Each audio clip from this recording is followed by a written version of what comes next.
Bom dia, professora. Acho que a senhora está sem áudio.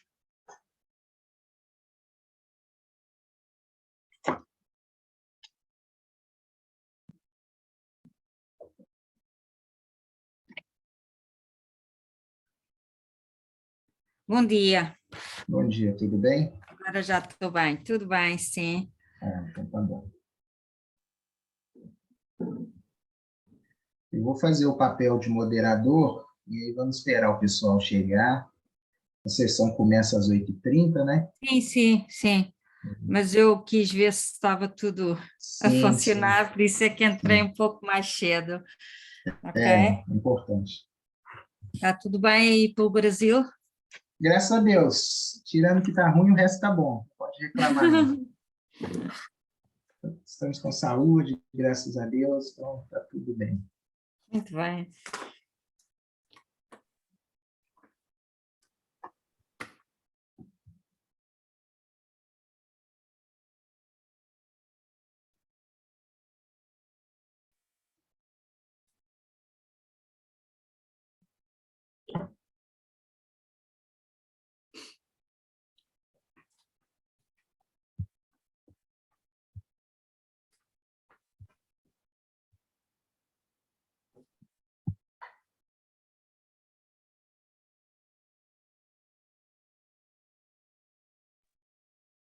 Bom dia, Vinícius. Bom dia, Wagner, tudo bem? Tudo bem com você? Tudo jóia. Tá bom. Wagner, você é o moderador, né? Eu vou ser o moderador. Legal. Eu sou o seu assistente debatedor. Beleza. Como você quer conduzir a Então, atividade? o protocolo aqui está sugerindo que você debate, faz as sugestões e eu vou complementando. Uhum. Eu acho que a gente pode seguir assim. Tá. Você quer que logo depois do vídeo eu faça uma primeira pergunta? Então, aí o que você prefere? Porque ou a gente pode fazer isso, apresentação, a orientação é para deixar tudo para o final, né? Deixa eles apresentarem e Uhum. depois a gente faz as considerações. Aí é do jeito que você preferir. Não, tranquilo. Não, assim, você que pode conduzir à vontade. O material que eu recebi aqui sugeriria um vídeo de 8 minutos, mais o Isso, debate de 8 minutos, e depois o debate no final de 22 minutos. Eu, vamos tocar honestamente, assim. eu honestamente prefiro o seu modelo. Rola É, os vídeos de todo mundo e depois acontece um debate, até por conta de uma similaridade que tem aí do conteúdo, né? Muitos dos conteúdos falam sobre a mesma conta financeira, falam sobre gerenciamento de resultado, né? É claro que cada um com uma ótica e uma informação Isso. agregada diferente, então poderia ser você que decide. Eu Tá. vou. Bom dia. Bom dia, bom Bom dia. dia, Cristina, tudo bem? Vamos, Uhum. Tudo vamos bem? seguir.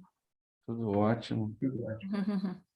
Vamos seguir Bem, essa obrigada. dinâmica do individual mesmo, então, Vinícius. Tem certeza? Beleza? Vamos, Tranquilo, não vamos. tem problema. Não É tem porque problema. também tem um negócio de que alguns podem vir só para apresentar e depois sair, né? Pode Tem ser isso também. também. Tinha pensado nisso. Bom, e aí, quando terminar o vídeo, você assume a palavra e começa, ou eu faço uma pergunta, como você prefere? Pode soltar a pergunta e aí, a partir da resposta, a gente vai fazendo um bate-bola. Tá ótimo, tá ótimo. Eu Belezinha? também deixei aqui as telinhas de tempo, né, de 3 minutos, 1 minuto. Então, eu vou Beleza. projetar a telinha, tá bom? À Beleza, medida que beleza. for dando tempo. Ótimo. E legal, né? Que bacana.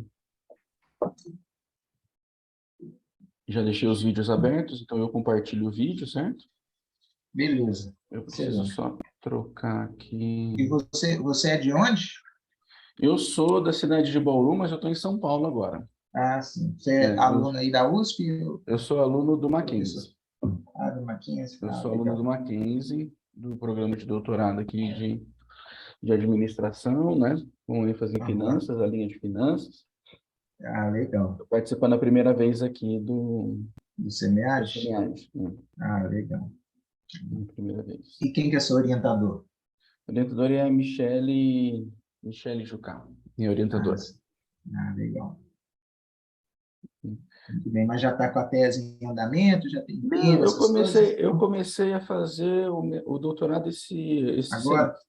É, comecei a fazer esse semestre, então estou aqui nas descobertas, Aham. né? Percebendo que o que eu sabia de verdade eu não sabia, o Mas é que eu assim mesmo. acreditava não era uma boa crença, né? É, E mas revendo assim, tudo e beleza, né? Então, estou naquela e fase da descoberta.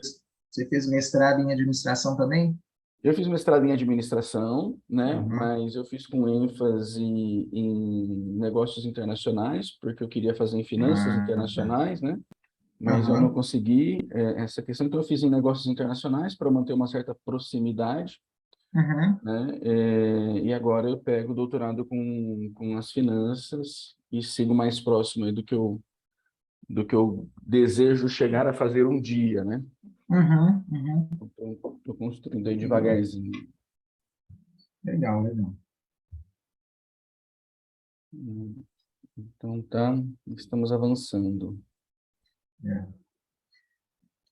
Mas é bom. Eu achei o mestrado, eu achei mais pesado que o doutorado, assim. Não sei se é porque eu acabei emendando e mestrado é um choque maior, assim, né? Você Uhum. sai da graduação, está acostumado com uma dinâmica, chega no mestrado, é bem diferente, assim. Aí no doutorado você já está mais calejado, assim, e lida melhor. Eu acredito, eu concordo com você, né? Assim, é claro que assim o meu tempo de uma coisa para outra foi diferente, né? Aham, Então eu tive um intervalo aí de 2 anos, quase 3 anos, aham, entre terminar o mestrado e começar o doutorado. Então confesso que eu perdi um pouco o ritmo, né? aham, Mas pelo fato de ter mais tempo, né? Não para as produções de disciplina, né? O tempo de produção de disciplina continua o mesmo, né? Então precisa uhum, produzir, entregar rapidamente, né?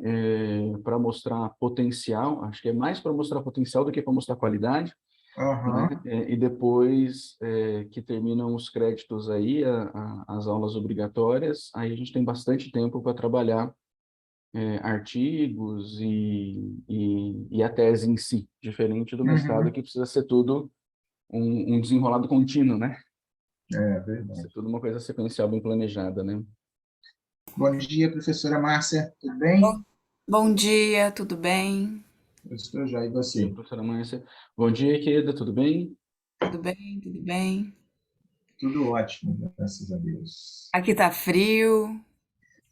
Aqui não está frio, não, está um clima bom. Você está onde, professora Márcia? Rio Grande do Sul. Ah, Rio Grande do Sul. Aqui não tá, aqui eu tô na cidade de São Paulo, não tá tão frio, não. Olha, Cristina, bom dia, Cristina, novamente. É. Bom dia a Ontem todos. conheci talvez um colega seu, o professor Então, Pedro Matos, esteve aqui no Pedro Vergamato, sim. Isso, esteve aqui no Mackenzie, conversou conosco aqui, alguns alunos de finanças, fez uma Uhum, apresentação muito interessante uhum, sobre um trabalho, muito legal. muito bem. E hoje ele está no, eu Meu, acho que hoje ele está no CEMEAD, não sei. Né? Ele falou que vai pois, fazer a apresentação pois, para o acho que CEMEAD. também tem trabalho, um trabalho aqui na Hum, conferência, sim. Muito bem. Olha, mais alguns minutinhos aí, começamos, né? Deixa eu Sim, sim. manter tudo aberto. Wagner, posso seguir a sequência das apresentações conforme apareceu para mim aqui? Pode sim, pode sim. Fica à Tá. vontade. Caso alguns dos apresentadores não esteja presente na sala no momento que iniciarmos, eu apresento o vídeo mesmo assim, ou a gente pula o vídeo, Eu acho melhor pular, né? se não tiver o Porque apresentador aqui? acho melhor pular. Tá. Eu Então, também, eu também concordo que pode ser que a pessoa esteja com dificuldade de acesso, quem sabe ela retorna, consegue acessar Aham. mais tarde. Sim, sim. E se até o final da sessão ela não vir, né? Aí eu É, acredito que seja igual um processo normal de quando é presencial, né? Que A pessoa não, Não não, apresenta, não porque não faz apresenta. sentido. O feedback é mais para os autores, né? Se os autores não estão presentes, a gente vai discutir o quê, né? Não vejo muito sentido, assim. Legal. Então, nós começaremos aqui pelo vídeo da Cristina, né? A Cristina está em Portugal mesmo ou veio para o Brasil, Cristina? Não, estou em Portugal. Está em Portugal. Muitas aulas, não Muitas dá para aulas. viajar. Perfeito. Tá certo. Então, a gente começa pelo vídeo da professora Cristina e, e depois a gente vê quem for chegando e a gente vai tratando dos demais. Muito bem.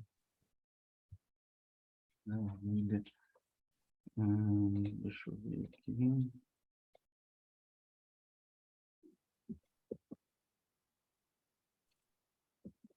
Tá. Rodrigo, Diego, Gabriel, Lauro, Pedro, Antônio, Alessandra, Vitinete, Marilene. Então, por enquanto estamos aqui. Maravilha.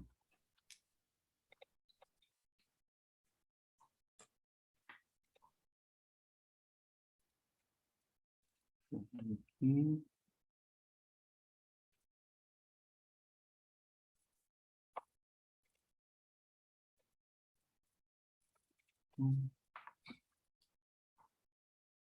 Então, mais 3 minutinhos e aí começamos pelo horário oficial.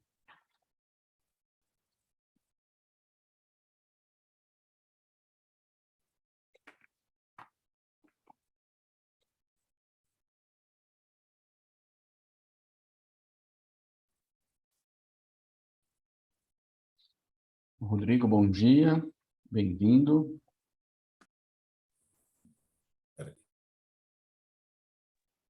Sanchiro, bom dia. Bom dia, Vinícius.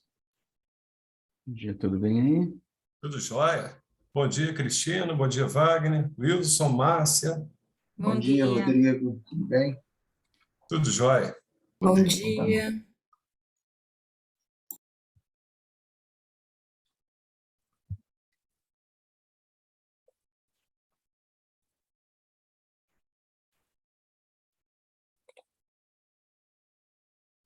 Legal. Então, o Rodrigo também vai fazer a apresentação, né? O Rodrigo também já está aqui.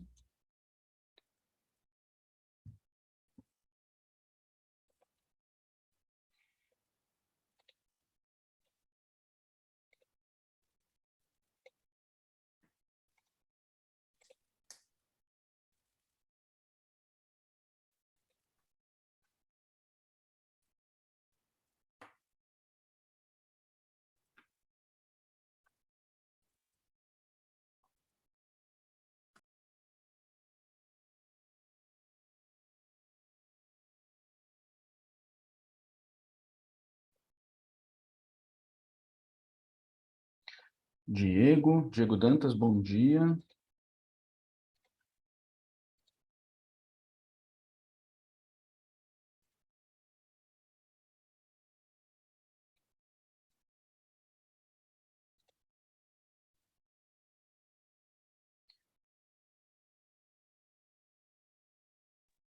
acho que já estamos com todos aí, né, Luiz, bom dia. Vinícius? Sim, acho que já, pelo menos já temos um representante de cada, Ah, de cada artigo aqui, né? artigo. Isso. Podemos começar, então? Bom dia, Ditinete. Bom dia. Bom dia, legal. Então vamos lá. Bom dia, pessoal, sejam bem-vindos ao SEMEAD 2022, ou ao 25ª edição do SEMEAD. Eu sou o Vinícius dos Santos, hoje é dia 9 de novembro de 2022, agora são pontualmente 8 horas e 30 minutos da manhã, aqui pelo horário de Brasília. Quero receber a todos para a participação, desejar aí um ótimo dia de trabalho, de apresentações, né? Inicialmente, quero destacar a vocês que acabo de colocar no chat um link para a avaliação dessa sessão. Então, peço a vocês encarecidamente que, ao término da nossa sessão, cliquem no link e façam uma avaliação de todos os itens, né? Mais tarde, um pouquinho, eu vou colocar o link novamente, né, para lembrá-los de fazer isso, após a experimentação e todas as conversas que teremos aqui. assim como também compartilharei o link da sala de networking, né, para que pós nossa reunião vocês possam conversar mais livremente sobre os trabalhos de vocês, trocarem ideias, tá bom?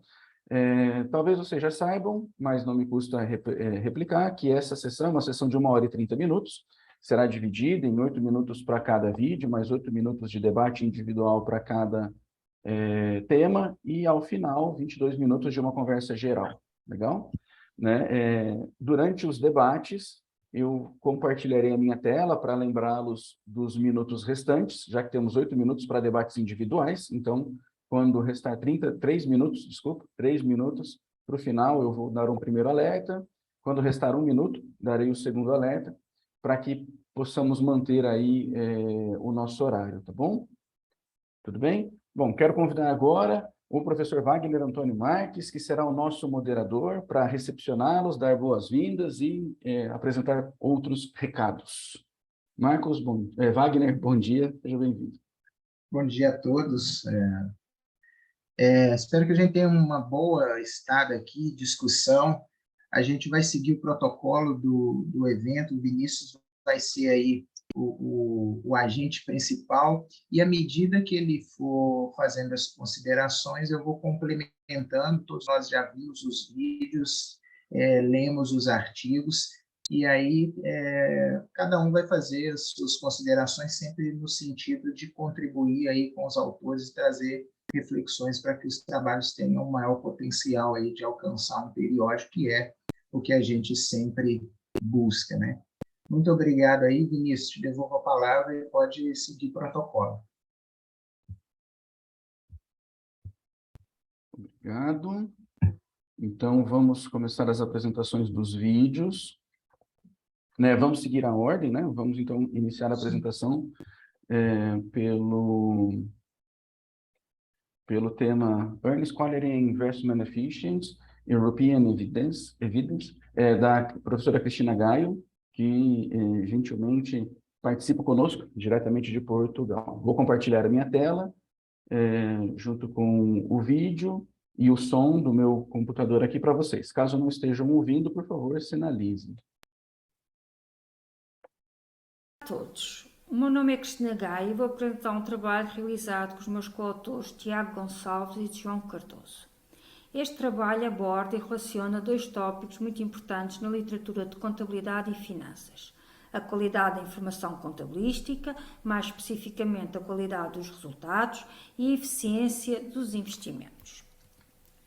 Num cenário de mercados financeiros perfeitos, as empresas investiriam apenas em projetos com valo positivo.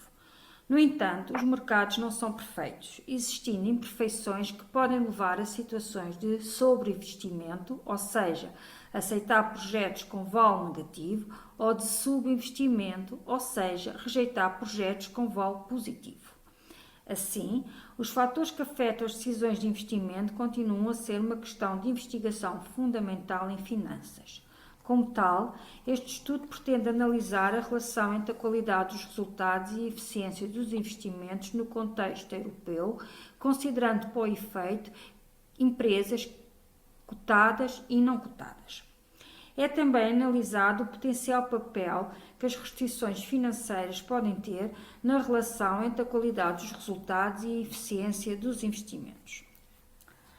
Em termos de enquadramento teórico, segundo Bushman e Smith, as principais imperfeições do mercado que podem afetar as decisões de investimento são a assimetria de informação e o problema de agência. Adicionalmente, resultados de qualidade são aqueles que refletem o desempenho corrente da empresa, são um bom indicador do desempenho futuro e uma medida sumária do valor da empresa. Assim, é expectável que a qualidade dos resultados possa influenciar a eficiência dos investimentos por 2 vias. Por um lado, resultados de maior qualidade reduzem a assimetria de informação, bem como os conflitos de agência, reduzindo o custo de capital e contribuindo para aumentar a eficiência dos investimentos. Por outro lado, informação mais fidedigna melhora o processo interno de tomada de decisões, permitindo às empresas tomarem decisões de investimento mais eficientes. Em termos de metodologia, A amostra é constituída por 6.921 empresas de 19 países e 17 setores de atividade diferentes, correspondendo a um total de 33.318 empresas a ano observações. Cerca de 88% das empresas são não cotadas, o que reflete bem a realidade europeia.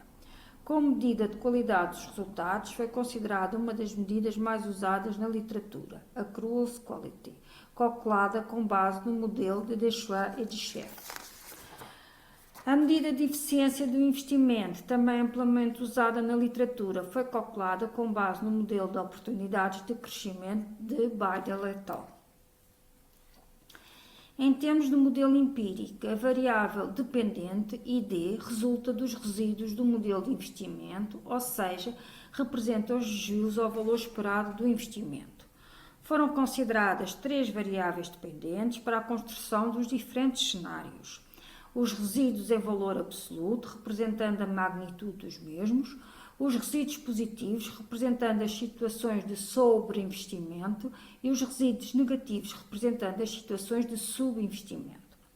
Como variáveis de controle, foram considerados a dimensão e idade da empresa, o nível de endividamento, o nível de tangibilidade, um nível de caixa e equivalentes de caixa e ainda 2 variáveis dummy que identificam se a empresa é cotada e se reporta o resultado negativo. Em termos de resultados obtidos, como se pode observar pela tabela, o coeficiente da variável de interesse é negativo e estatisticamente significativo nos diferentes cenários, indicando que a qualidade dos resultados reduz o desvio ao valor esperado do investimento, ou seja, que existe uma relação positiva entre a qualidade dos resultados e a eficiência dos investimentos. Esta relação positiva sugere que a qualidade dos resultados, ao mitigar a assimetria de informação e os conflitos de agência, melhora a eficiência do investimento, consistente com resultados de estudos anteriores realizados, no entanto, em contextos diferentes. Foram ainda realizadas análises adicionais com o objetivo de verificar o potencial efeito das restrições financeiras. Numa primeira análise, a amostra foi dividida em 2, com base na mediana da variável caixa. Como se pode observar pelos valores que constam da primeira tabela, as conclusões anteriores mantêm-se, ou seja, a qualidade dos resultados está positivamente associada à eficiência dos investimentos para ambos os grupos de empresas. Numa segunda análise, foi considerado o efeito conjunto, o nível de caixa e nível de endividamento para mensurar as restrições financeiras, através da introdução de 2 variáveis no modelo original, Overfirm e variável de interação entre Overfirm e Earnings Quality. Os resultados sugerem que, em empresas com restrições financeiras menores, isto é, níveis altos de caixa e baixos níveis de endividamento, o efeito combinado da qualidade dos resultados diminui a eficiência do investimento em termos gerais e no cenário de sobreinvestimento. Podemos então concluir que existe uma relação positiva entre a qualidade dos resultados e a eficiência do investimento no contexto das empresas europeias, o que é consistente com resultados obtidos em estudos anteriores, embora realizados em diferentes contextos. Estes resultados sugerem que a qualidade dos resultados diminui os problemas de assimetria de informação e conflitos de agência e melhora o processo de decisão interna, contribuindo assim para melhorar as decisões de investimento. Este estudo contribui para a literatura ao analisar esta relação numa amostra de empresas europeias, pois a maioria dos estudos focam-se num único país, nomeadamente nos Estados Unidos da América, ao analisar também empresas não cotadas, uma vez que os estudos existentes analisam maioritariamente empresas cotadas, e ao estudar o efeito das restrições financeiras. Os resultados destes estudos são do interesse dos diferentes stakeholders, concretamente dos gestores e investidores, ao evidenciar que os resultados de qualidade podem minimizar as imperfeições do mercado que afetam as decisões de investimento. Estas são as referências usadas na apresentação e obrigada. Muito bem, obrigado, Cristina. Olá, Thiago, bem-vindo. Né? Vejo que também está com a logomarca aí do ISEC, né? Igual da Cristina, né? Temos que vestir a camisola. Tá certo. Né? Então, bem-vindos. Bom, agora para essa segunda parte, teremos 8 minutos de debate, né? E eu, se me permitem, eu gostaria de fazer uma pergunta, né? Porque eu vi no trabalho de vocês que há uma informação dizendo que o grau de ineficiência é a média, em média, mais grave nas firmas com superinvestimento do que nas firmas com subinvestimento, né? Isso estaria relacionado com o processo de tomada de decisão dos gestores? Por exemplo, diante da assimetria das informações, os gestores, por excesso de otimismo ou excesso de confiança, aceitariam projetos que não apresentam benefícios tão claros assim, que podem ter um VPL, um vol negativo, ou que não está tão claro a possibilidade de êxito? Sim, eu acho que o raciocínio pode ser esse mesmo que acabou de fazer. Pronto, o facto de haver excesso de confiança por parte dos gestores, e também nós vimos depois o efeito moderador que as não restrições financeiras podem ter nas decisões de investimento e que podem afetar efetivamente a tomada de decisões e aceitar projetos que de outra forma não seriam aceitos. Não sei se o meu colega quer acrescentar alguma coisa. Inclusive, do ponto de vista do ciclo macroeconómico, esse otimismo pode ser exacerbado. Isto é, num contexto em que toda a economia parece ter maior acesso à liquidez e, portanto, a esse excesso de fundos disponíveis ou medido pela não existência de restrições, pode fomentar ainda mais o otimismo dos gestores. Vinícius, posso aproveitar e complementar? Por favor, Wagner. Bom, então, professores, parabéns aí pelo artigo. Esse tema ele é um tema interessante, né? E suscita muito debate, porque, do ponto de vista das finanças, né, essa proxy de eficiência de investimento, a gente está assumindo uma série de coisas que, por exemplo, no modelo não está controlado, né? Então, quando a gente assume que esse desvio em relação ao nível de investimento esperado, ele é uma proxy de maior ou menor eficiência, e aí o Tiago fez uma explicação de que isso está relacionado, o professor Tiago fez uma explicação de que isso está relacionado à expectativa desses gestores, né, um excesso de confiança, para mim faz sentido, só que o modelo acaba não capturando, né? A gente teve uma oportunidade, o professor Rodrigo Verdi, que é um dos autores que vocês citaram lá junto com o Guido, ele teve no Ampiconte, eu acho que há uns 2 anos atrás, discutindo sobre isso. E aí uma das perguntas que eu fiz para ele foi sobre essa proxy de eficiência de investimento, porque, na verdade, não está capturando eficiência de investimento, né? Está capturando o desvio do nível de investimento, é o investimento esperado em relação ao projetado, ao estimado. Eu vou lá e pego o resíduo disso, né? E aí, eu acho que a argumentação ela faz sentido se forem trazidos para o texto essa discussão do excesso de confiança, né? E, em alguma medida, tentar controlar isso no modelo, porque senão eu trago um argumento, mas que o meu modelo efetivamente não controla, né? Por que eu vou assumir que o nível de investimento esperado, né, é o ponto ótimo ali de eficiência? Porque, no final das contas, a mensagem que a gente está trazendo é essa. Mas só que a gente não consegue saber se aqueles investimentos, de fato, são investimentos ótimos ou não, entende?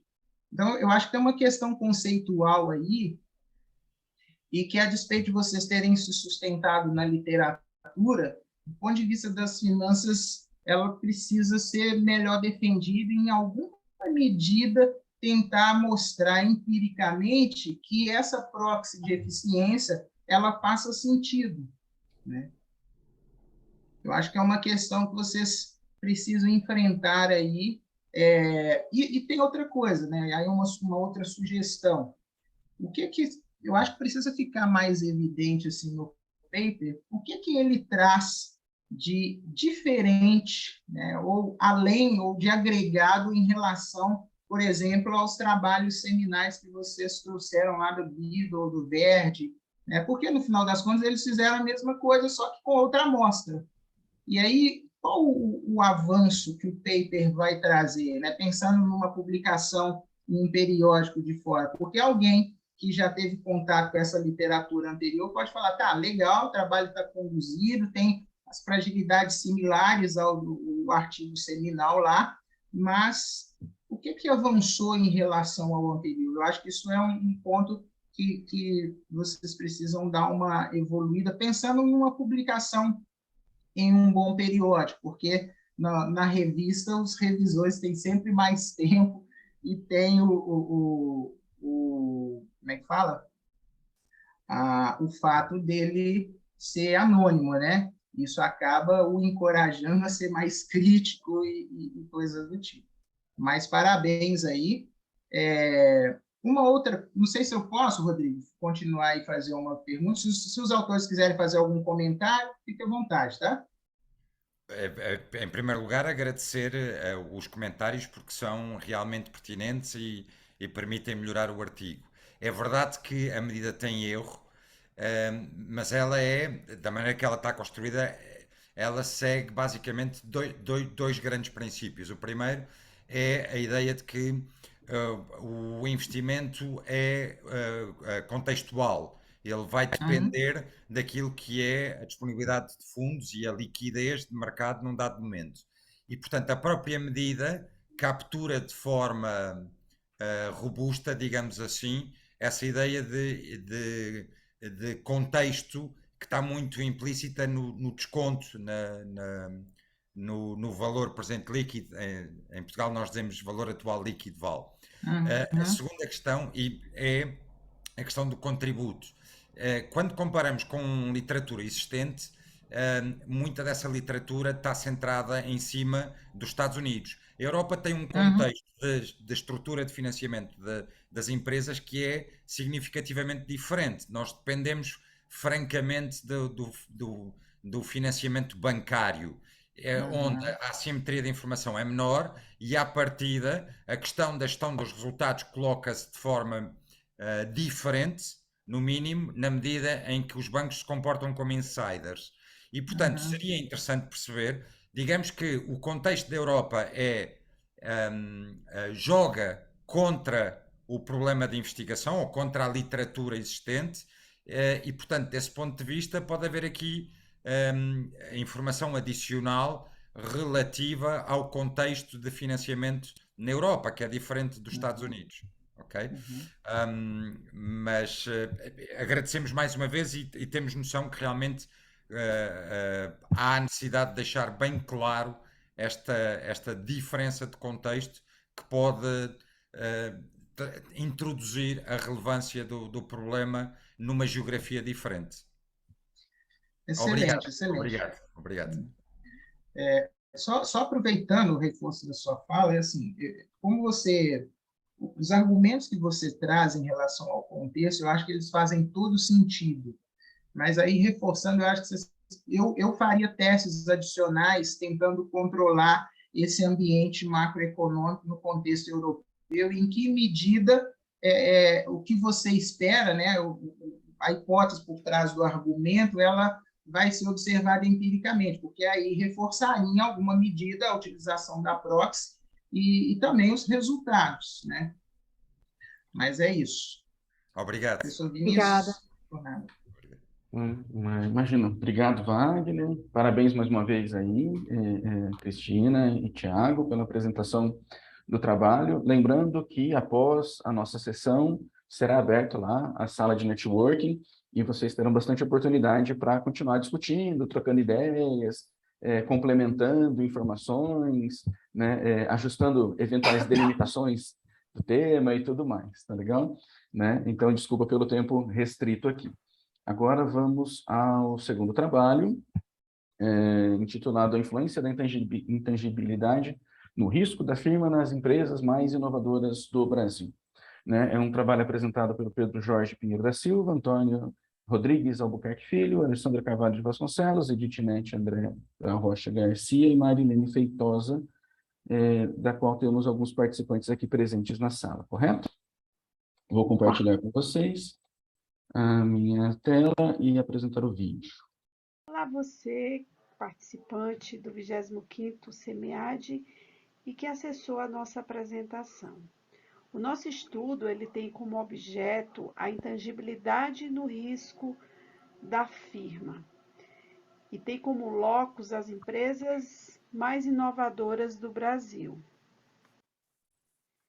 Os ativos intangíveis eles são ativos de difícil avaliação. São ativos que têm como uma das suas características a volatilidade. E isso reforça a sua complexidade, tanto no que diz respeito à sua identificação, como também em sua mensuração. Essa pesquisa ela tem como objetivo analisar a influência dos ativos intangíveis no perfil de risco nas empresas brasileiras, e aí se destacou aquelas empresas que são consideradas mais inovadoras e que, além disso, possuem ações listadas na B3. A revisão de literatura ela foi feita em 3 sessões. Na primeira sessão se discute a intangibilidade dos ativos, na segunda, risco da firma, e na terceira se constrói as hipóteses a partir de uma relação entre intangível e risco da firma, onde se propõe a seguinte hipótese. A primeira hipótese é de que, mensurados por sua representatividade, os ativos intangíveis ele influenciam o risco nas empresas brasileiras mais inovadoras. E a segunda hipótese é a de que, mensurados por sua estrutura, os ativos intangíveis ele influenciam o risco nas empresas brasileiras mais inovadoras. A hipótese foi testada a partir de uma abordagem quantitativa, com uma amostra de 60 empresas listadas na Bovespa e ainda empresas que participaram do ranking do Prêmio Valor Inovação Brasil 2020. Foram coletados dados dos anos de 2015 a 2020. Para testar as hipóteses do estudo, utilizou-se de um modelo econométrico, onde a variável dependente é o risco de mercado de ações, medido pelo coeficiente beta, e como variáveis independentes, tem-se a intangibilidade medida pela representatividade dos ativos intangíveis e a intangibilidade medida pela sua estrutura, se relacionando com a proporção entre os ativos intangíveis e o ativo total. E, além disso, se adotou variáveis de controle, tamanho, o endividamento e o ROA. Como técnica de tratamento dos dados, se utilizou a estatística descritiva, o teste de diferença entre médias e a regressão linear múltipla. Pelo teste de diferença de médias, verifica-se que há diferenças estatisticamente significantes no risco nas empresas intangíveis intensivas, comparativamente às empresas tangível intensivas em relação às 3 proxy de intangibilidade. Em relação à representatividade dos ativos intangíveis das empresas intangível intensivas, é maior do que nas empresas tangível intensivas. E esse resultado ele sinaliza que as empresas que possuem o maior valor em ativos intangíveis tendem a apresentar um maior risco no mercado.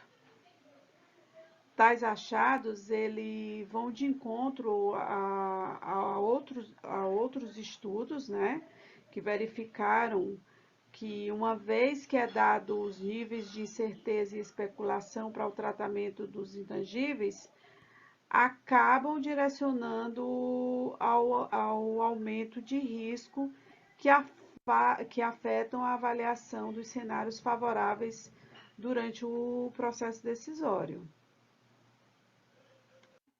O modelo 1 e o modelo 2 e o modelo 3 e o 4 apresentado na tabela 3,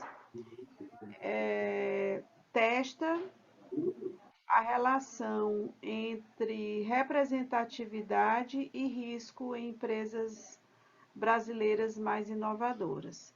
Com base nessas saídas, é possível aceitar a hipótese de que os ativos intangíveis mensurados por sua representatividade eles influenciam o risco das empresas brasileiras mais inovadoras. Esse resultado pode ser analisado a partir da significância da representatividade dos ativos intangíveis em relação ao ativo total, que está testado no modelo 1. Já no modelo 2, testou-se a representatividade dos ativos intangíveis em relação ao ativo não circulante, com risco. E no modelo 3, se verifica as duas variáveis. E no modelo 4, uma média das proxies de intangibilidade em relação à sua representatividade. Com base nesses resultados, se verifica que ativos de relacionamento de inovação e estruturais tomados individualmente não influenciam o risco da firma. No entanto, quando associados 3 tipos de ativos, se verifica que ativos estruturais apresentam um coeficiente beta com nível de significância para explicar o risco da firma. Pelos testes apresentados, se verifica, portanto, que em relação, quando se analisa a representatividade dos ativos intangíveis, existe uma relação que apresenta significância estatística em relação ao risco das empresas. O que não ocorre com a estrutura dos intangíveis, o que nos levou a rejeitar a hipótese de que existiria uma relação significante entre esses ativos intangíveis e o risco das empresas. Desse modo, o que se tem é que reforça a importância dos ativos intangíveis para as organizações, e, no entanto, se ressalta os efeitos desses bens no perfil de risco das empresas, especificamente aquelas que possuem característica de inovação, proporcionando um diferencial nas competições de mercado.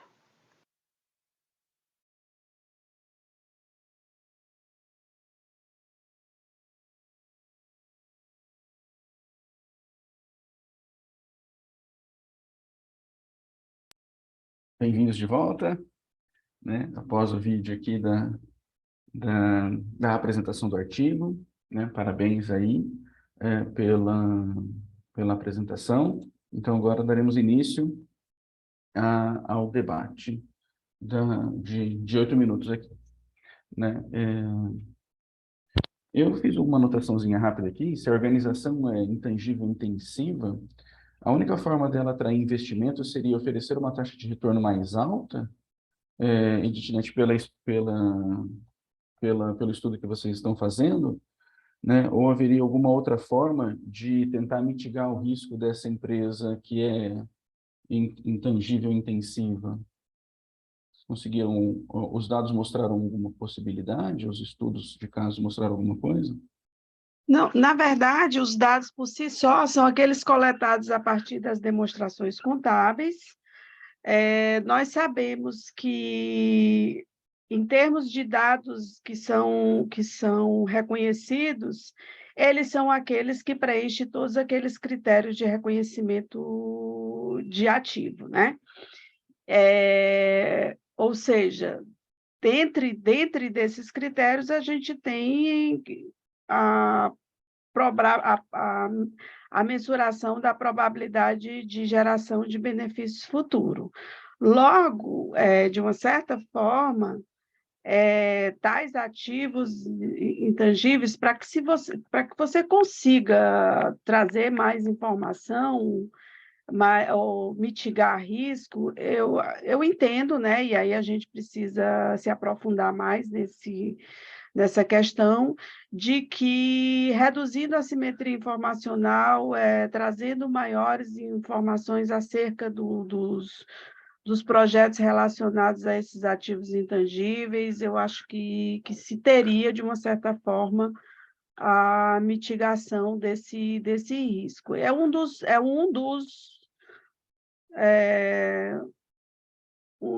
dos, como é que a gente diz? Um dos itens que eu testaria, né? Que se eu para poder O perfil verificar. da dívida, assim, né? Exatamente. Do custo de capital de terceiro. Exatamente. Teria como a gente trabalhar isso aí. O artigo ele não viu isso, não se trabalhou, inclusive é uma sugestão interessante para a gente incluir como variável, né, do estudo, até para ver se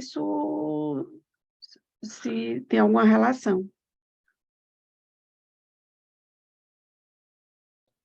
Professor Wagner?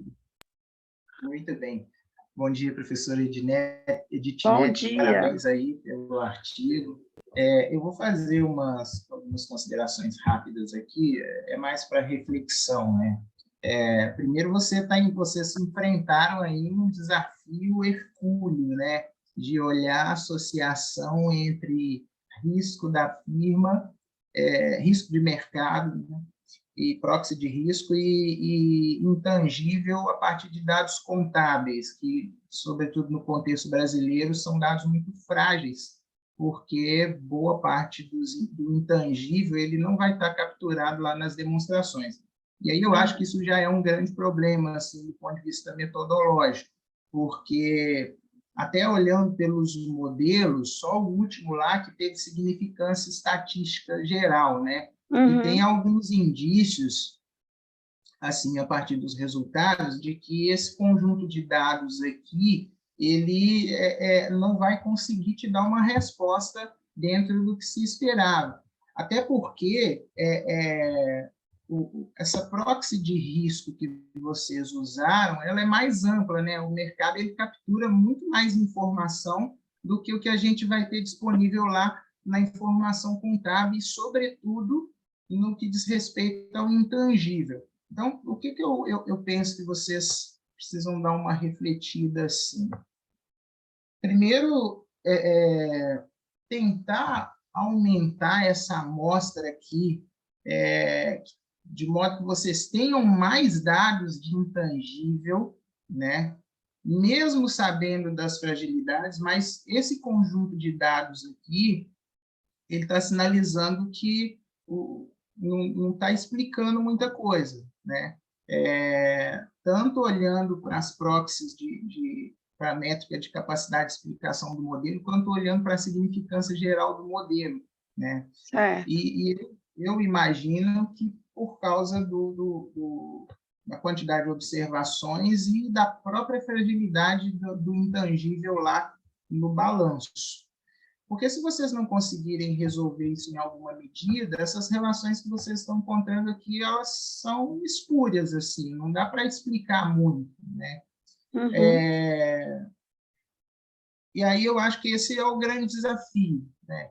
Tentar operacionalizar uma métrica de intangível que seja adequada o suficiente para olhar para essa associação, porque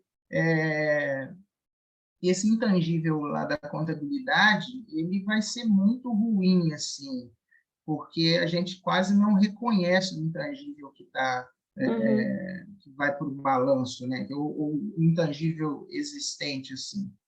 E aí eu acho um problema, mas é um desafio que, enquanto pesquisador, a gente precisa tentar superar em alguma medida, né? Eu acho que esse é o principal ponto, assim. Tem alguns outros apontamentos aqui, mas depois eu mando para vocês por e-mail, a gente bate um papo depois rápido, mas eu acho que o grande desafio é essa operacionalização do intangível, assim. Um indício, assim, vocês precisam dar uma olhada, eu não sei se vocês não reportaram, ou se, de fato, quando vocês rodaram lá, o software que vocês usaram não reportou, e se foi isso que aconteceu, isso já é um indício de problema, não que seja um problema. Mas a estatística F aqui na tabela 3, ela não está reportada. É porque o software não reportou? Que software que vocês usaram no final? O Stata. Então, ele não reportou a estatística F. Certo. Então, isso não significa que seja um Não, problema. Ele deve ter na tabela 3, tem aqui. Ele está com. É porque está com 0, não é que ele não está reportado, é porque é 0,00. É 0, aí trouxe aqui como tracinho, mas é 0. Tá, ele foi reportado, sim. Então, o nível de significância seria 0,000.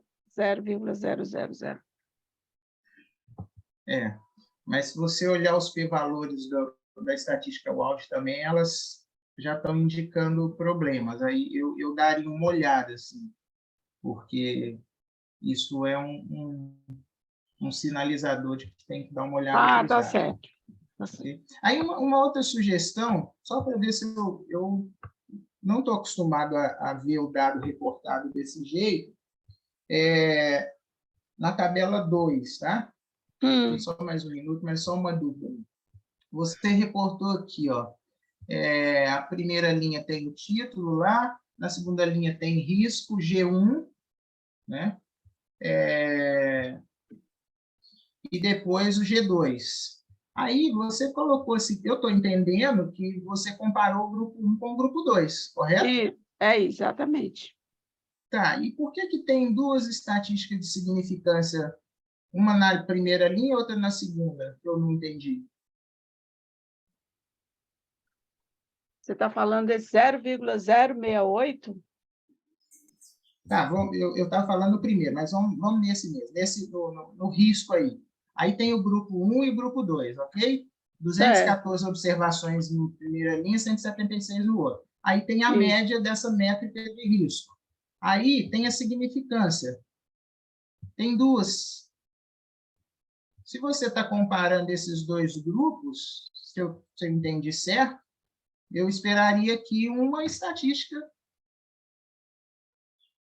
É verdade, professor. Wagner, não sei dizer, não. Não sei te responder. Aí, dá uma olhada nisso. Eu já marquei aqui para olhar.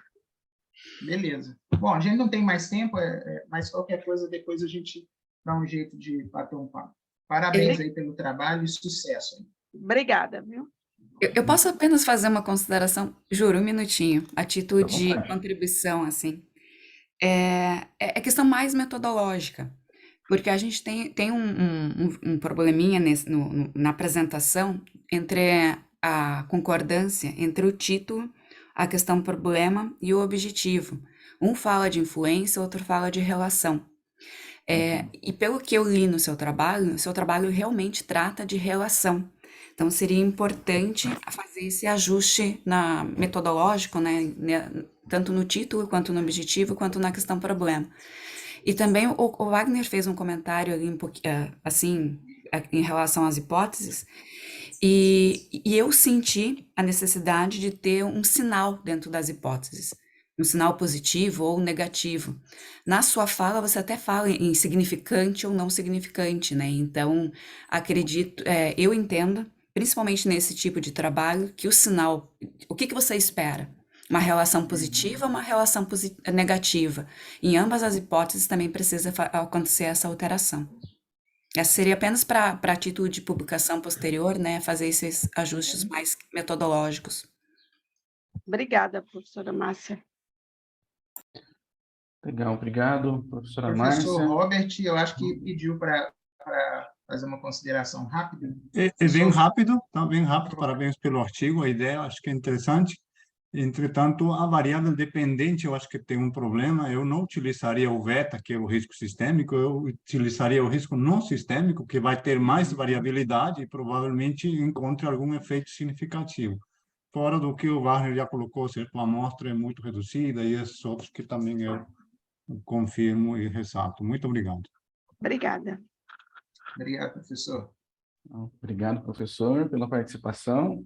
Todos. É bem legal quando todos participam, né? Fico bastante feliz. Eu só lamento pela questão do tempo, né? Que a organização me pede para seguir, mas peço a vocês que não desanimem, por favor, porque depois do quarto vídeo vocês terão aí pelo menos 22 minutos para conversar, debaterem entre si sobre os temas, trocarem ideias, e depois ainda tem a sala do networking, né? E vocês poderão aqui trocar informações.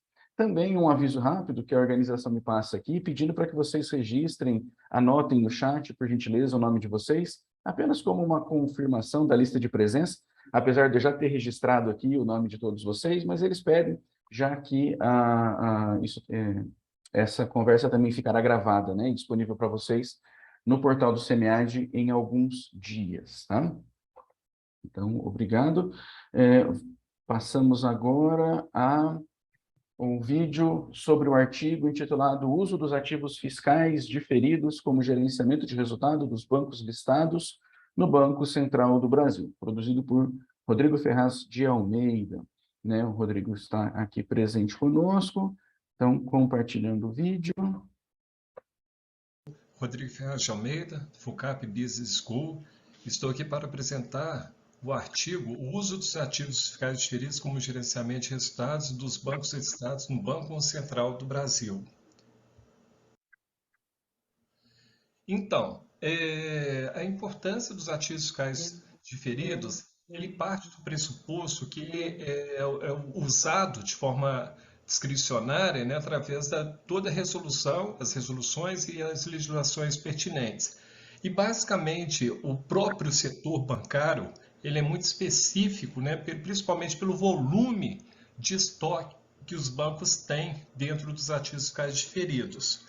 Então, para entender o conceito de ativos fiscais diferidos, seu tratamento contábil fiscal, além de seu pronunciamento, é importante destacar que ele representa o valor do tributo sobre o lucro a ser recuperado em determinado momento, mas relacionado às diferenças temporais dedutíveis, compensação futura de prejuízos fiscais não utilizados e compensação futura de créditos fiscais não utilizados.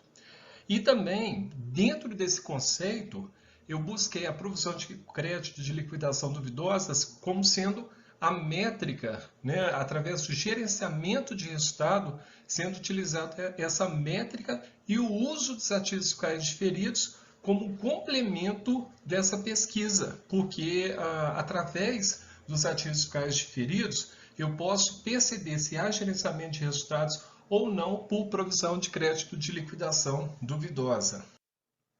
E dentro do referencial teórico, eu busquei os marcos regulatórios dos AFDs, gerenciamento de resultados por PCLD, sempre buscando a literatura internacional, os principais nomes de pesquisadores, né, que já tiveram resultados bastante precisos, né, com o uso de gerenciamento de resultados por provisão de crédito de liquidação duvidosa e também pelo uso dos próprios ativos fiscais diferidos como uma métrica para esse gerenciamento.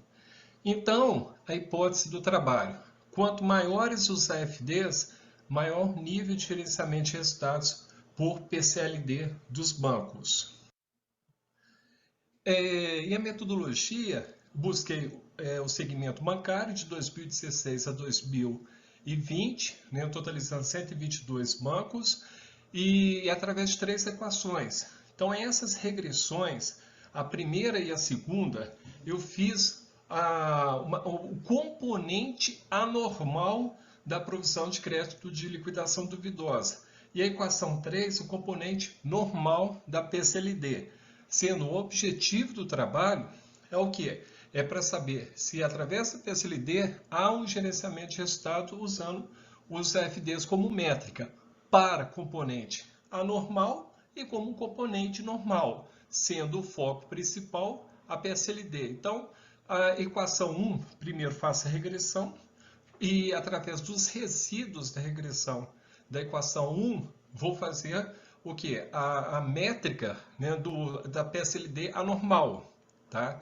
E dentro da equação 3, destaco a PSLD normal dentro das principais contas, né, principais variáveis de controle utilizadas ali pela literatura internacional. Para a PSLD anormal, utilizei-se o modelo, né, dentro do BET-Leal, e para a PSLD normal, utilizei também a literatura do Ayers e os pesquisadores que buscaram resultados consistentes com o uso do gerenciamento de resultados para bancos. Os principais resultados dentro de uma estatística descritiva percebe-se, né, que há uma altíssima dispersão para a PSLD, tá?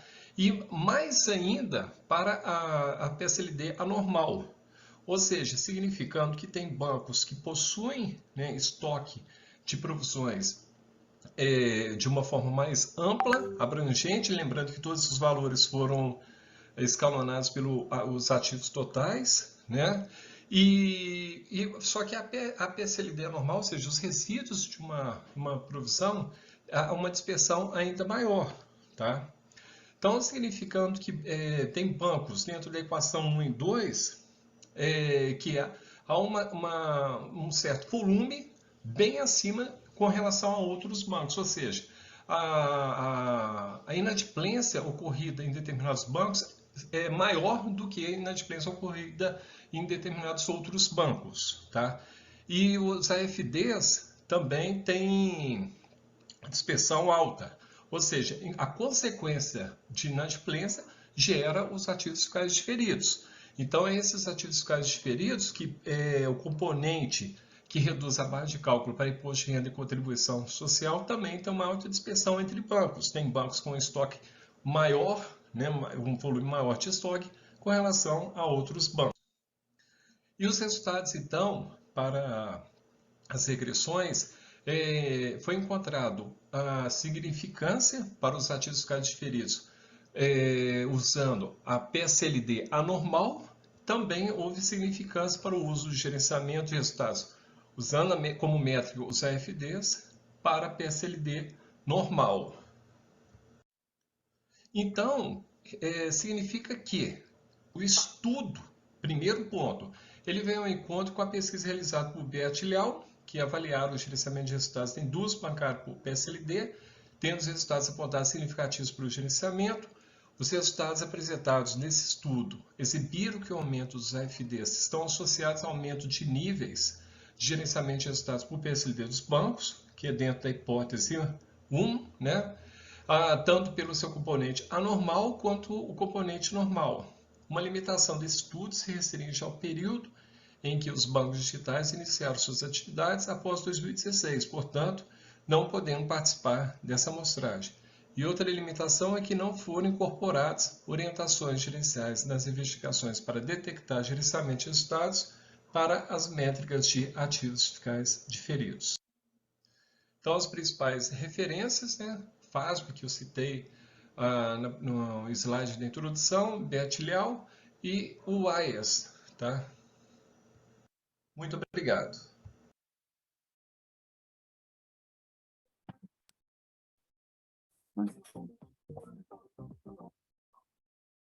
Desculpem pelo atraso. Obrigado, Rodrigo. Parabéns pela apresentação.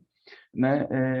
Se me permite uma sugestão, como nas outras duas discussões faltou um pouquinho de tempo para o professor Wagner, o que você acha, professor Wagner, de nessas próximas duas rodadas o professor começar com as discussões, com as contribuições? Sem Até porque tem um problema. debate depois, né? Sim, podemos. Bom, parabéns aí, Rodrigo, pelo trabalho. Eu gostei bastante assim da discussão. Eu vou começar levantando uma questão aqui para vocês refletirem depois, né? Pensando no periódico. Eu acho que faz todo sentido analisar essa relação entre ativos fiscais diferidos e gerenciamento de resultados. Só me chamou a atenção assim o fato de você ter chegado a um modelo que a capacidade de explicação dele foi alta, para o padrão que a gente normalmente vê nos estudos em contabilidade, né? E sempre quando eu vejo um modelo que a capacidade de explicação é alta, eu presumo que ele tem algum problema, porque não é muito comum a gente encontrar essas relações tão altas assim, olhando para dados contábeis. Então, eu acho que a primeira questão que vocês precisam dar uma refletida assim é na sua variável explicativa principal e a sua variável explicada. Aí eu vou fazer uma pergunta que se refere... Você deve ter rodado correlação entre essas variáveis, né? Sim. Do seu modelo. Sim. E a correlação entre o AFD e o PCLD não era alto, não? Então, o que acontece? Apesar da origem dos AFDs virem, né, do PSLD, não somente do PSLD, tá? Exemplo, os bancos. Primeiro ponto, por que eu trabalhei no setor bancário? Porque realmente pelo volume altíssimo de AFD que eles utilizam, né, de forma discricionária. E a conta PSLD é uma das origens, porque o banco também, através dos prejuízos, né, eles geram o aumento de estoque de AFD.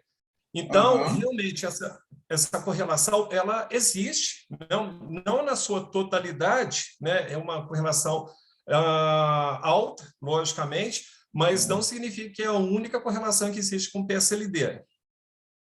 Então, eu acho que você precisa dar uma olhada, porque isso deve estar influenciando os resultados. E aí, sem uma variável exógena para tentar controlar esse problema, no final das contas, essa estimação aqui ela está viesada. Assim, né? Pensando numa revista, certamente os revisores vão cobrar um maior rigor nessa estimação aqui, no atendimento aos pressupostos, porque, no final das contas, eu acho que isso vale também para o artigo de gerenciamento de resultados, quando a gente usa os resíduos de uma regressão para colocar em uma outra e ela virar variável explicada, se eu não tiver garantido os pressupostos na primeira estimação, muito provavelmente o que eu fizer na segunda regressão vai ser um problema, né? Porque eu estou utilizando um input que ele tem problema na origem, assim. Eu acho que isso vale aqui para o seu também, de dar uma olhada um pouco mais de carinho para o conjunto de dados e as variáveis, de modo que o seu modelo ele reflita o que você espera, né, o que a literatura e a teoria espera, mas que a estimação ela seja mais consistente e confiável, assim, porque no periódico certamente os revisores vão ser mais rigorosos. Aí uma questão de forma que eu acho que é importante, eu sempre, quando eu olho para a sigla, eu espero que a sigla ela seja bem intuitiva, assim, né? Aí, quando eu fui olhar, eu não entendi as siglas, fui olhar uma a uma as variáveis. As siglas, algumas delas não têm nada a ver com a descrição da variável, assim. Então, eu acho que você precisa dar revisada nisso para ficar mais intuitivo. Quanto mais intuitivo for o que eu estiver fazendo, mais fácil vai ser para o seu leitor entender, né? E se o seu leitor entende, você vai ter maior audiência. Se o leitor não entende, você vai ter resistência de que o cara perca tempo ali em ler o seu paper. Eu acho que isso também é uma outra questão importante. Deixa eu ver aqui uma outra coisa. Professor Pode Wagner, falar. eu posso comentar? Claro, claro. Então, o que acontece? Gerenciamento de resultados em bancos, instituições financeiras, elas usam realmente a variável dependente, a variável Y é a PSLD, tá? Aham. Então, o que acontece? Exemplo, eu poderia também fazer gerenciamento por cruz, não, de ônibus modificado e assim por diante. Só que já não é tão Na confiável verdade, quanto não faz realmente sentido usar Jones para banco, né? Ou qualquer estoque. proxy dessa. Exatamente. Então, o que acontece? Por isso que essa correlação, eu concordo perfeitamente, vou estudar a questão da correlação dos FDs com o PSLD. Eu já até fiz alterações, várias alterações, né, no artigo. E só outra questão também as variáveis terem siglas, abreviaturas diferentes do contexto, é porque eu quis realmente colocar de uma forma autêntica da origem, né? Então, as variáveis usadas na literatura que eu busquei usam aquelas abreviaturas mesmo, mas ótima dica aí também, né? Então, mas é por causa do problema de compreensibilidade, né? Se eu vejo Sim, uma sim. sigla, é como a gente faz a sigla aqui no Brasil, né? São as Sim. primeiras letras do nome lá. Se eu pego um estrangeiro e coloco o termo em inglês, eu vou esperar que o texto esteja em inglês. Se não está em inglês, não faz muito sentido, fica meio desconexo, assim. Por exemplo, aqui, ó, restate. Aí está assim, empréstimos imobiliários escalonados pelos ativos totais. Não fez muito sentido para mim. Então, são essas coisas assim, se não está claro para quem vai ler o seu artigo, e no caso do avaliador, se não está claro para o avaliador, ele fala, amigo, estou entendendo isso aqui não, dá uma revisada aí, porque está incompreensível. E aí, assim, Rodrigo, a título de sugestão, tá, nessa sua revisão, eu iria, antes de chegar em um modelo final, eu iria testar diversas especificações para eu ver a sensibilidade dessas variáveis ali e dar uma discutida um pouco melhor na sustentação do porquê colocar aquelas variáveis no modelo, né? E aí eu tentaria dar uma olhada para artigos de economia, porque os caras fazem isso um pouco melhor, assim, eles explicam, olha, estou colocando essa variável por isso, isso e isso, e traz um argumento econômico para poder justificar a inserção ou não dessas variáveis, principalmente nesse caso aqui, que a sua variável explicativa, ela está fortemente correlacionada com a variável explicada. E se você não der um jeito de tratar isso para garantir exogeneidade aqui nas explicativas de algum modo, sei lá, enfiando uma variável instrumental, e aí tem que pesquisar um jeito operacionalizável, eu acho que você vai ter dificuldade assim num bom periódico. Ótimo. Entendeu? Obrigado. Mas era isso, parabéns aí pelo trabalho e sucesso aí na publicação. Obrigado, professor Wagner. Obrigado, professor Wagner. Rodrigo, parabéns. Tiago, gostaria de fazer algum comentário? Muito rápido, parabéns pelo trabalho. Eu fiquei só com uma questão. Quando se olha para a tabela das estatísticas descritivas, eventualmente as duas variáveis explicadas, a versão normal e a normal, aparecem totalmente negativas, porque o mínimo e o máximo é negativo. Isso é mesmo assim, ou eventualmente pode estar aí alguma pequena gralha? Porque a média não faz muito sentido, o valor. Eventualmente parece haver aí alguma questão com um sinal ou com o valor da Verdade, média. verdade. Sim, professor Tiago, eu vou verificar, tá, essa sua observação e fazer análise. Eu vou rodar o Stata novamente para, né, verificar se pode ter sido, né, algum erro de digitação, tá? Mas, a princípio, assim, até para te responder, realmente eu tenho que fazer essa análise, rodar novamente o Stata, tá? Para verificar. Eu Parabéns eu pelo não tinha trabalho. me atentado a isso, não, mas essa média não está fazendo sentido mesmo, não. Quando olha para o mínimo e para o máximo ali, mas beleza. Tá. Obrigado aí, professor Tiago. Professor Robert, Bem rápido. Normalmente, quando você usa resíduos, só você pega o valor absoluto, certo? Mas nesse caso, aham, como todos estão negativos ou todos positivos, significa que tem algum problema aí. Mas aham, na equação que tem R2 de 90%, e tem algumas variáveis que são basicamente a mesma coisa. Tem, por exemplo, uma que é empréstimos a início de período e empréstimos no período total. Uhum. Provavelmente a correlação entre as duas seja quase próximo de 1.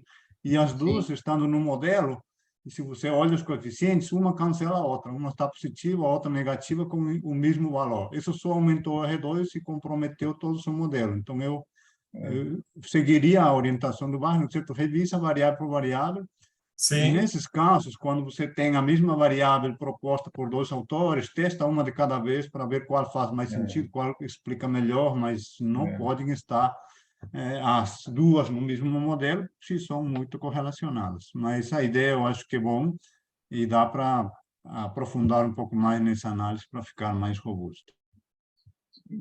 Obrigadão, professor. obrigado, Robert. Obrigado, professor. Obrigado a todos. Excelentes comentários, né? Lembrando que após a apresentação do último vídeo, ainda teremos algum tempo para o debate, né? Como algumas conversas aconteceram muito oportunamente, né? E estendendo um pouquinho o tempo daquele debate pós a apresentação do vídeo de 8 minutos, o tempo de debate geral pós o último vídeo vai ficar encurtado, visto que a nossa sessão termina às 10 horas, tá? Mas não precisem se preocupar, porque não precisam se preocupar, porque também será disponibilizado o vídeo da sala de o link da sala de network para que vocês possam continuar a conversa, tá bom? Muito bem, vamos agora à apresentação do vídeo do artigo com o título A Influência dos Estágios do Ciclo de Vida na Relação entre Governança Corporativa e o Gerenciamento de Resultados, produzido pelo Diego Dantas Siqueira, Gabriel Santos de Jesus e Lauro Vinícius de Almeida Lima. Compartilhando a minha tela com todos vocês. Pessoal, tudo bem? Eu me chamo Diego e hoje eu vou falar um pouco a respeito do trabalho intitulado A Influência dos Estágios de Ciclo de Vida na Relação entre Governança Corporativa e Gerenciamento de Resultados. Então, esse trabalho foi desenvolvido em conjunto com o Gabriel Santos de Jesus e o professor Lauro Vinícius de Almeida Lima. Ambos somos vinculados ao programa de pós-graduação em Ciências Contábeis da Universidade Federal da Paraíba. Bom, então, fazendo uma breve introdução ao nosso trabalho, a literatura aponta, né, um conjunto de incentivos individuais dos gestores para agir em interesse próprio, né, nas escolhas contábeis. E dentre esses incentivos estão, por exemplo, né, evitar a divulgação de perdas ou redução, né, nos resultados contábeis, aumento da remuneração, incentivos relacionados também a atingir, né, um determinado benchmark, enfim. Então, a literatura, né, tem mostrado que a busca em atingir esses objetivos específicos pode levar os gestores a se envolverem em estratégias de gerenciamento de resultados, o que, por sua vez, né, pode afetar negativamente a qualidade das informações contábeis. E aí, né, para reduzir esses comportamentos oportunistas e indesejados, é muito comum que as empresas elas implementem mecanismos de controle. E dentre esses mecanismos estão as práticas de governança corporativa, né? Essas práticas elas são implementadas com a finalidade de reduzir o conflito de interesse, né? E, consequentemente, reduzir a prática de gerenciamento de resultados. Contudo, né, a literatura aponta que não é apenas a governança capaz de afetar o gerenciamento de resultados, mas também, né, esse gerenciamento ele pode sofrer influência do estágio de ciclo de vida em que a empresa se encontra, uma vez que os interesses dos gestores, né, para gerenciar resultados, bem como a adoção de práticas de governança corporativa, dentre várias outras características das empresas, elas podem ser afetadas, né, à medida em que elas podem, na verdade, sofrer alterações ao longo aí dos diferentes estágios de ciclo de vida que a empresa se encontra, tá? Então, nesse contexto, tendo em vista que a literatura anterior analisou essas variáveis de uma forma isolada, né, então percebeu-se aí uma lacuna de pesquisa importante para ser analisada.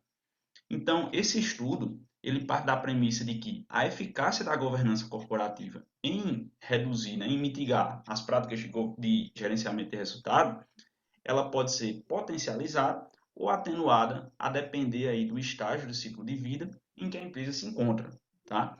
Então, nesse contexto, o objetivo da pesquisa é analisar a influência dos estágios de ciclo de vida na relação entre governança corporativa e gerenciamento de resultados.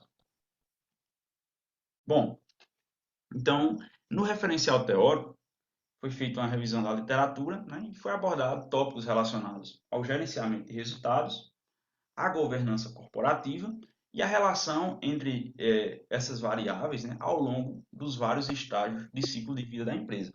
Então, foi, com base nessa revisão feita, foi levantada a seguinte hipótese de pesquisa, em que cada etapa do ciclo de vida afeta a relação entre governança e gerenciamento de resultados de forma distinta. Tá? Então, para atingir o objetivo proposto, foram analisadas 271 empresas não financeiras de países da América Latina durante o período de 2011 a 2021, né, o que resultou em 1.792 observações. E o ano de 2011 foi escolhido, né, pelo fato de, a partir de 2011, todas as empresas da América Latina elas já elaboravam suas demonstrações contábeis com base aí nas IFRS. Então, especificamente, foi analisado as empresas listadas na Argentina, Brasil, Chile, Colômbia, México e Peru, né, pelo fato de que esses eram os únicos países com informações suficientes para análise. Tá? Então, nosso modelo, né, ele teve como variável dependente o gerenciamento de resultado, certo? E esse gerenciamento ele foi mensurado com base no modelo de PAI 2005. Como variável independente, foi utilizada a governança corporativa. Para mensurar a governança, foi utilizado o pilar de governança, né, obtido aí na base de dados Refinitiv Econ. Uma variável independente moderadora do estudo foi o estágio de ciclo de vida em que a empresa se encontra. E para mensurar o estágio de ciclo de vida, foi utilizada a abordagem de Dixon 2011. Cumpre ressaltar, né, que o modelo geral ele foi desdobrado em 5 modelos, né, um modelo para cada estágio de ciclo de vida em que a empresa se encontra. Tá? Bom, além disso, essa relação ela foi controlada pelo tamanho, rentabilidade, endividamento da empresa e crescimento das vendas, assim como foi controlado também pelo ano. Tá? Bom, pessoal, então, de uma forma geral, né, os nossos principais resultados mostram que a eficácia, né, da governança corporativa em reduzir o gerenciamento de resultado, ela, não foi encontrada a evidência de que ela pode ser potencializada ou reduzida nos estágios de nascimento, crescimento e declínio. Tá? Não foi encontrada uma relação aí estatisticamente significativa, né, da nossa variável de interesse nesses 3 estágios. No estágio de maturidade, por sua vez, foi encontrada um efeito moderador positivo, tá? Indicando que nessa fase, os mecanismos de governança elas não atingem seu objetivo de alinhar interesse, né? E, consequentemente, reduzir comportamentos oportunistas dos gestores, visto que foi encontrada uma interação positiva. Tá? Em contraste, foi encontrado um efeito moderador negativo no estágio de turbulência. E esse resultado sugere, né, que nesse estágio específico, as práticas de governança corporativa tendem a ser mais eficientes para reduzir o gerenciamento de resultado, tendo em vista esse papel moderador aí negativo. Já em relação às variáveis de controle, né, foi verificado que as empresas maiores tendem a gerenciar menos resultados. Do mesmo modo, as empresas com maior crescimento de venda e mais endividadas tendem a gerenciar mais seus resultados, né, o que está de acordo com a literatura. Bom, pessoal, então, De uma forma geral, esses foram nossos principais achados, tá? E aí, para finalizar, né, é importante destacar algumas contribuições do nosso trabalho. Então, esse estudo ele contribui, né, com o melhor entendimento de como os conflitos de interesse e assimetria de informação podem ser reduzidos na relação contratual ao longo, né, dos estágios de ciclo de vida, por meio de práticas de governança corporativa. Além disso, esses resultados também eles ajudam a explicar resultados conflitantes da literatura anterior sobre a relação entre governança corporativa e gerenciamento de resultados.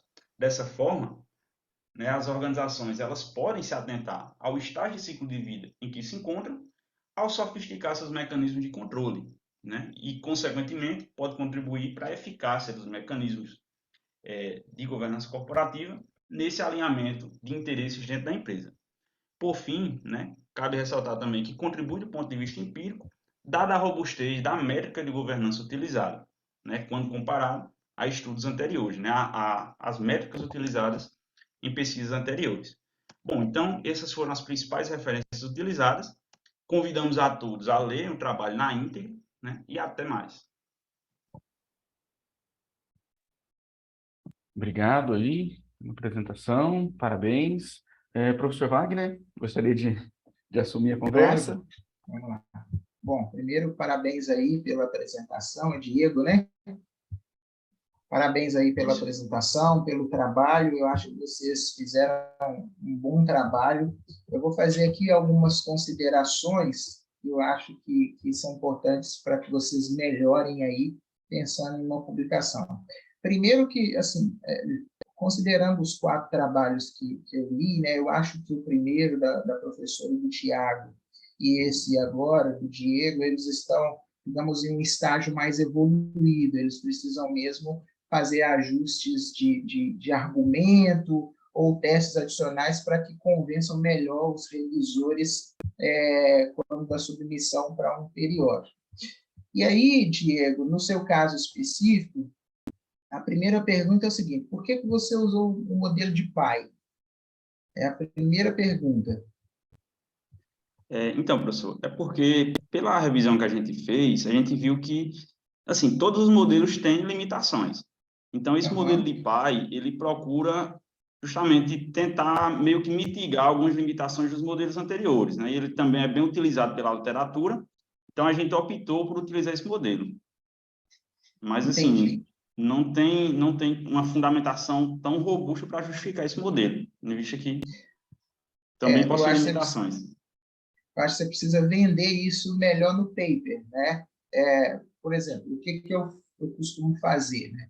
Eu tenho mais de uma proxy de alguma coisa, eu vou olhar vou fazer análise com mais de uma proxy, né? E ver o argumento para usar essa ou aquela proxy.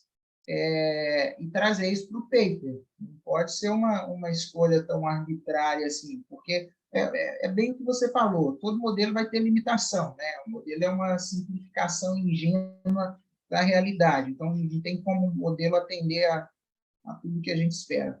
E aí você precisa trazer o argumento, né?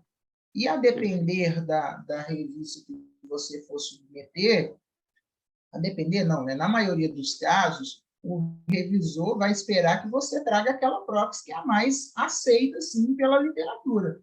E essa argumentação precisa vir no paper de forma explícita, assim, entendeu?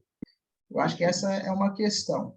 A outra questão, quando você fala do argumento de que essa proxy de governança que foi utilizada ela é mais robusta, eu vou te devolver a pergunta para vocês refletirem, teria outra opção, já que você utilizou dados de diversos países, no final das contas, você precisaria de uma proxy que estivesse disponível para mais de um país. E nessa base de dados, tem mais de uma, né? Por que você fez a escolha essa? Se essa, de fato, for a mais adequada, você precisa trazer essa argumentação, porque quando você falou que ela é mais robusta, ela é isso, é aquilo, eu fiquei com dúvida, mas teria outra opção no contexto dos dados em que você analisou? E aí trazer isso para o seu texto. Tudo certo, Para professor. justificar. Realmente não teria como captar de outra forma, porque a maioria das proxies, né, de governança é feita pela busca em relatórios, pegando informações de vários lugares para poder formar um índice de governança. Então, no caso, como a gente está analisando vários países, isso meio que ficaria inviabilizado. Mas eu vou melhorar a justificativa. Wagner, se me permite, porque esse é Claro. um dos meus questionamentos. O que compõe essa variável de governança? Então, professora, lá na plataforma da Reuters, né, eles identificam vários indicadores que são levados em consideração para compor essa variável. Então, são 3 pilares principais. Então, dentro de cada um desses pilares, existe uma série de indicadores que a plataforma utiliza para mensurar essa variável de governança. Uhum. Tá. Eu vou ser bem sincero, eu não li na íntegra, né, o seu artigo, e me chamou a atenção porque eu não conhecia que na Refinitiv tinha essa variável pronta, né, para a gente utilizar. Isso, porque assim, tem o ESG, né, que são ambiental, social e governança. E aí Sim. a plataforma, ela destrincha cada uma dessas perspectivas. Então, eu usei a perspectiva de governança especificamente. Ah, É, entendi. Entendi. Ok. beleza, então. Mas esse apontamento da professora, eu até tinha anotado aqui, ele é importante, sim, o Diego. É óbvio que o espaço acaba dificultando, mas tem que, em alguma medida, descrever sucintamente o que essa métrica captura, né? Para que isso fique evidente assim. Aí, como o tempo está curto, vamos direto lá para a metodologia, na verdade, os resultados, né? Aí, uma dúvida. Por que vocês optaram em já apresentar a estimação por estágio de ciclo de vida e não começar com um modelo em que o estágio de ciclo de vida fosse dummies, né? Então, N-1 lá utilizaria um dos estágios como referência e os demais comparativamente, e aí depois, se você fizesse essa estimação, você compararia esse resultado com essa tabela 3 aqui, que você estimou por estágio de ciclo de vida. É sempre um contra os demais, né? Sim, entendi. Muito boa a sua colocação. É porque, assim, a gente ficou com medo de problemas de multicolinearidade, né? Pelo fato de ter Mas por várias quê? dummies no modelo. Oi? Mas por quê? Porque pelo modelo ficar com várias dummies. Hum, Mas aí a gente vai inserir, sim. Essa comparação fica legal. Faz primeiro um modelo com todas e depois um modelo separadamente, né? se você olhar os artigos que olharam para estágio de ciclo de vida, usando essa proxy da Dixon, você vai ver que quase todos fazem isso, né? O que varia, muitas vezes, é qual estágio de ciclo de vida que eles vão usar como referência, e aí vai depender do argumento, né? Então, você vai ver trabalho que os caras vão juntar nascimento e crescimento. Na verdade, uma parte grande vai juntar crescimento e maturidade, assumindo que esses são os estágios target, mas vai depender desse argumento. Tem trabalhos também que vai olhar para os extremos, né? A referência acaba sendo turbulência e declínio. Tem uns que tiram a turbulência, aí você precisa ver o argumento que for mais compatível com o que você está querendo capturar e trazer para o seu paper. Assim. Eu ia interferir novamente. Eu fiz Pode vários falar. trabalhos já sobre ciclo de vida, inclusive sobre gerenciamento de resultados, e eu fiz bem o que o Wagner está sugerindo para vocês fazerem, sabe? É interessante. E eu acredito, Wagner, acho que tu concordaria comigo, que dentro da parte de gerenciamento de resultados e também de governança, a variável de controle poderia, esqueci a palavra, de marcação, né? Seria, nesse caso, a maturidade. Tanto que deu Então, também pode ser. um reflexo positivo no trabalho dele. O que vai depender aí é qual o argumento que ele está usando. Né? É que vai justificar usar como referência o estágio X, Y, Z. Mas pode ser. Uma autoridade Perfeito, pode ser. perfeito. A gente vai fazer essas inserções. Bom, deixa eu ver aqui.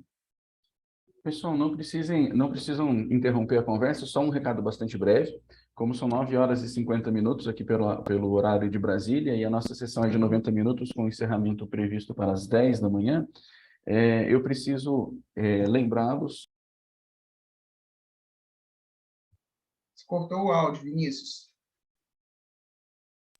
Desculpe, preciso lembrar vocês a importância do preenchimento da avaliação, né? Então, coloco novamente o link aqui no chat para vocês. Peço humildemente que vocês dediquem um tempinho para preencher a avaliação sobre essa sessão.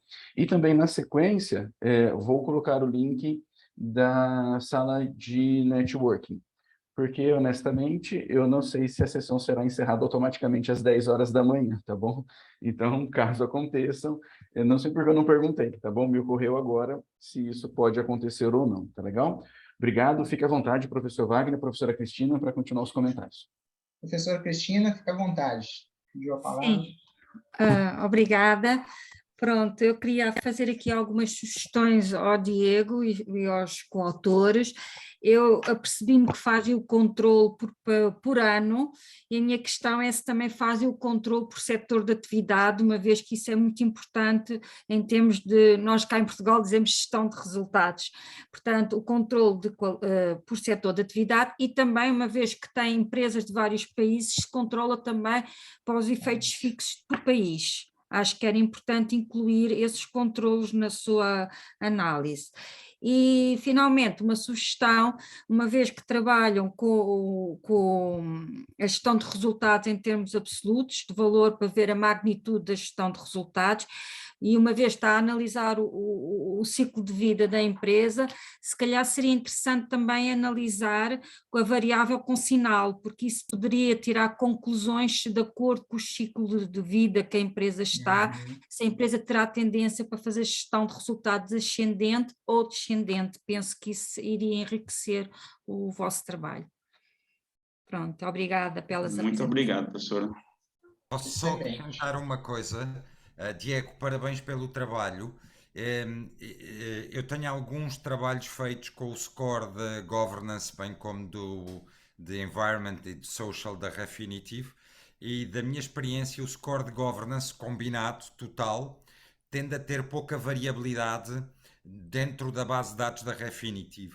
Eu aconselho que talvez, da minha experiência de outros artigos, trabalharem como medidas de robustez os scores parciais para determinados aspectos. Portanto, aquilo tem a questão da independência do board, tem questões de shareholder activism e outras questões, e eventualmente trabalhar subscores e não apenas o score total. Porque muitas vezes na Refinitiv há uma tendência para as empresas cotadas seguirem quando são avaliadas com base em scores, e esses scores são muitas vezes acompanhados pela indústria. O que eles fazem é, e a forma como a Refinitiv calcula é, eles avaliam ponto a ponto e é sim e não, ou seja, se tem ou não tem algum tipo de divulgação sobre aquela matéria. Portanto, muitas vezes o que eles fazem é, eles trabalham a soma dos pontos. Podem não estar tão bem num determinado score, mas trabalham a soma dos pontos, nomeadamente no governance. Eventualmente, como medida de robustez, eu sugeria trabalhar em subscores. Perfeito, professor. Vou tentar também essa métrica, viu? Muito obrigado. Excelente.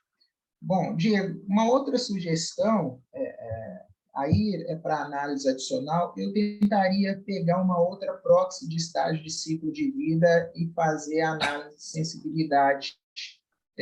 Eu acho que isso sempre convence bem o revisor quando ele vê que não o resultado ele converge mesmo utilizando outras proxies, né?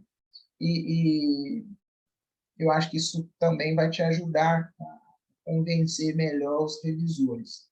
Mas eu acho que o ponto crítico, assim, que a resistência vai ser grande, é o modelo do pai. Eu acho que você vai precisar vender, assim, defender o pai com unhas e dentes para que convença que esse modelo ele é o mais apropriado como proxy de gerenciamento de resultados. Beleza? Bom, da Eu minha parte agradeço. é isso. Muito obrigado. Eu agradeço a todos pelas contribuições. Anotei tudo aqui e a gente vai tentar inserir o máximo possível das contribuições de vocês. Muito obrigado. Parabéns aí a todos. João, Vinícius, se você quiser fazer alguma consideração ou algum outro participante, fique à vontade. Eu só vou fazer um comentário em relação à questão problema. Você faz uma relação de alguma coisa, no seu caso, com outra. Então, alterar o entre e colocar, né, a influência da relação de uma variável com outra variável. Isso é uma questão mais de português. E fazer esse ajuste assim no texto também. Perfeito. Ok? Algum outro participante gostaria de fazer algum comentário?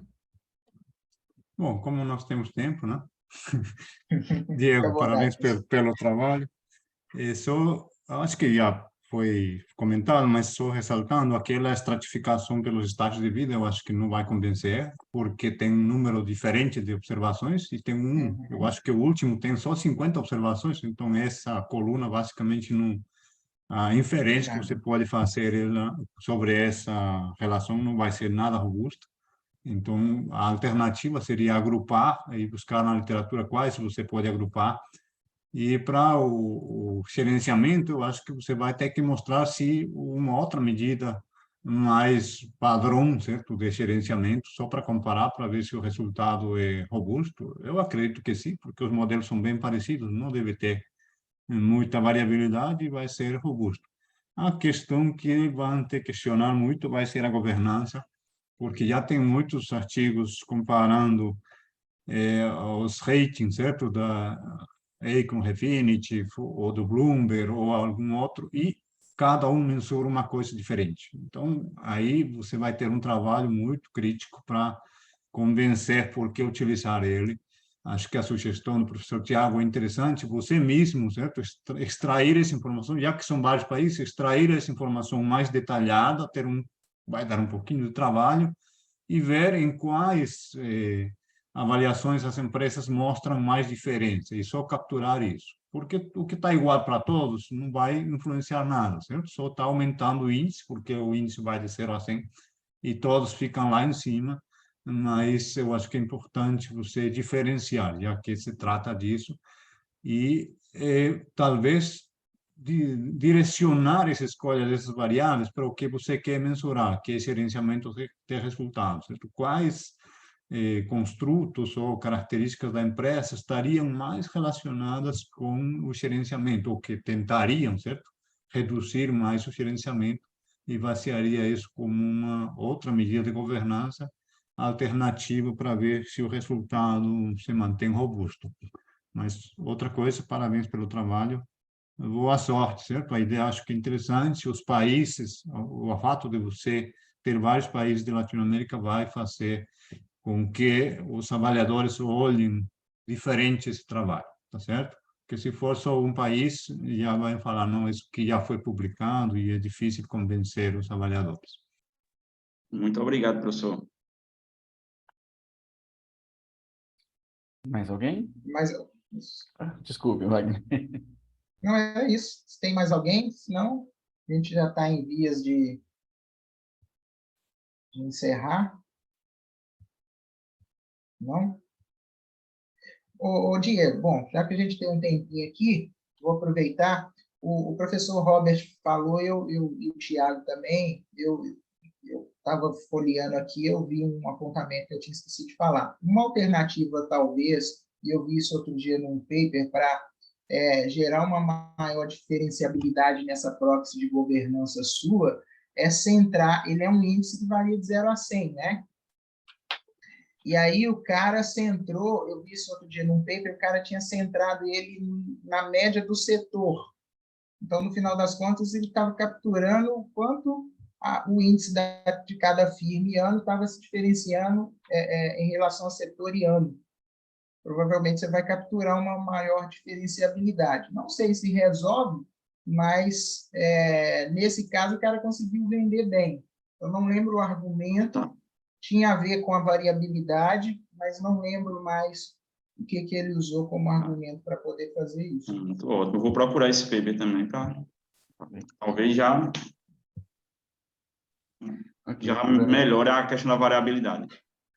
Mas assim, agora falando do ponto de vista do revisor, eu acho que vai convencer mais usando a estratégia que o Tiago e o professor Robert sugeriu, né? Porque é mais claro para quem já pesquisa sobre governança. O cara, nesse caso, até onde eu me lembro, o argumento era metodológico e empírico, mas não sei se convenceu nesse caso, porque estava publicado em um periódico estrangeiro, mas eu não sei se vai convencer a depender do periódico que você submeter. Sim. E quando a gente foi coletar os dados, a gente já coletou separado também da governança em vários índices. Então, a gente já tem essa informação disponível. Aí já vou testar também. Agora, assim, independente de qual que você reportar no artigo, quando você for submeter, faz essas análises de sensibilidade, coloca em documentos complementares e deixa o revisor olhar para o dado, para o resultado. Eu acho que isso sempre melhora, assim, o potencial do revisor se convencer de que você, de fato, fez uma pesquisa e analisou uma série de aspectos que poderiam influenciar nos resultados. Era isso, já deu uns 10 minutos. Pessoal, muito obrigado aí, parabéns a todos pelos trabalhos, sucesso aí nas publicações. Vinícius, muito obrigado aí pelo debate e vamos continuar trabalhando. Professor Wagner, eu que agradeço a presença de todos, inclusive, a contribuição de todos, né, para o trabalho uns dos outros aqui. Fico bastante feliz em ter percebido que esses 90 minutos foram muito pouco tempo, né, para essa discussão. A organização me lembra que o SEMEAD é composto de inúmeros quadros, inúmeras palestras, inúmeros encontros, e todos vocês estão convidados, conforme a disponibilidade de vocês e a inscrição realizada, para participarem de outras discussões. Então, por favor, participem também da sala de networking, cujo link está disponível aí, né? Agradeço mais uma vez a presença de todos aqui, as contribuições de todos, desejo a vocês um ótimo dia e perseverança e resiliência nos estudos e na produção, para que continuemos avançando na produção das teorias e nas descobertas, nas resoluções dos nossos problemas, novos e os antigos. Obrigado mais uma vez, um forte abraço, até mais. Obrigada. Tchau. Bom dia. Obrigado. Tchau. Bom dia para todos. Obrigada e bom dia. Até mais. Tchau.